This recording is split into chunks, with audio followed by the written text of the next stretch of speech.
안녕하십니까. 전도 제자 훈련원에서 사역하고 있는 백영희 간사입니다. 풍상 큐티 나눔을 통해서 여러분들을 만나게 돼서 반갑습니다. 오늘 묵상할 말씀은 예수님이 11 제자들에게 나타나셔서 그들의 믿음 없는 것과 마음이 완악한 것을 꾸짖으시고 만민에게 복음을 전파하라는 사명을 주시는 내용입니다. 어제 본문에서 11 제자들은 막달라 마리아나 다른 2 제자를 통해 예수님이 부활하셨다는 소식을 들었어도 믿지 않았습니다. 그러면서도 11명의 제자는 흩어지지 않고 모여있는 상황입니다. 이러지도 못하고 저러지도 못하는 모습이 보입니다. 그들이 모여있을 때 갑자기 예수님이 그들 앞에 나타나십니다. 그리고 그들의 믿음 없음과 완악한 마음을 꾸짖었습니다. 완악하다는 말은 교만하고 고집이 세서 남의 말을 듣지 않는 것을 뜻합니다.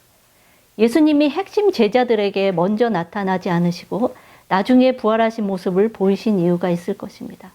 아마도 그들의 이런 믿음 없음을 아시고 다른 제자들에게 부활의 소식을 듣고 믿음이 회복되기를 기대하셨던 것 같습니다. 다음 말씀이 놀랍습니다.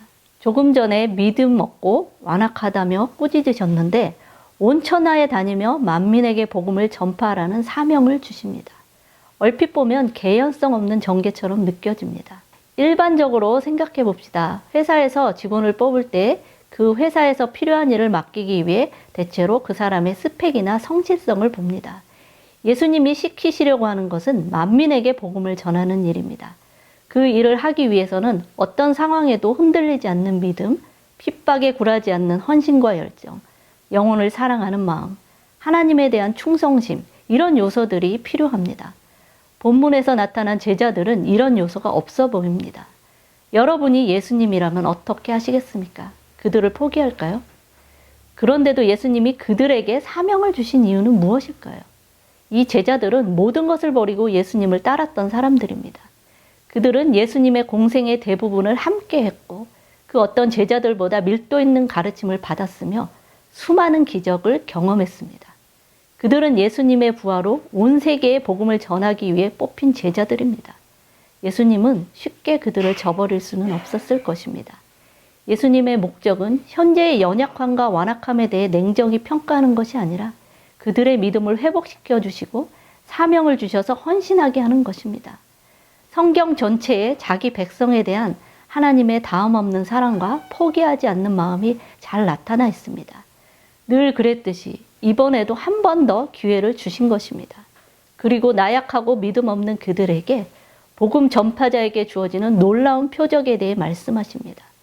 이 만남의 결과 그들에게 믿음이 생겼고 사명이 고취되었습니다.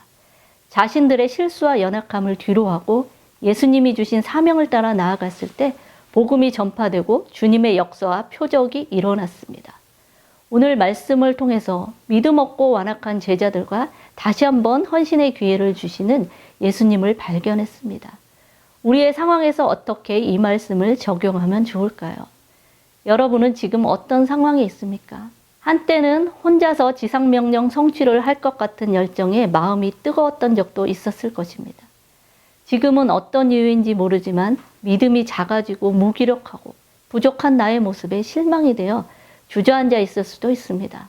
믿음이 작아지고 두려움에 빠진 제자들에게 예수님이 찾아오셔서 다시 한번 기회를 주셨듯이 오늘도 예수님은 여러분에게 말씀으로 찾아오십니다. 여러분도 여러분 자신에게 예수님의 말씀을 들을 기회를 주십시오. 어제도 별 내용이 없었던 큐티라서 오늘도 그럴 것이라 생각하지 말고 오늘 주시는 하나님의 말씀에 귀를 기울일 때 위로하고 힘주시는 사명을 새롭게 하시는 은혜의 말씀을 들을 수 있을 것입니다.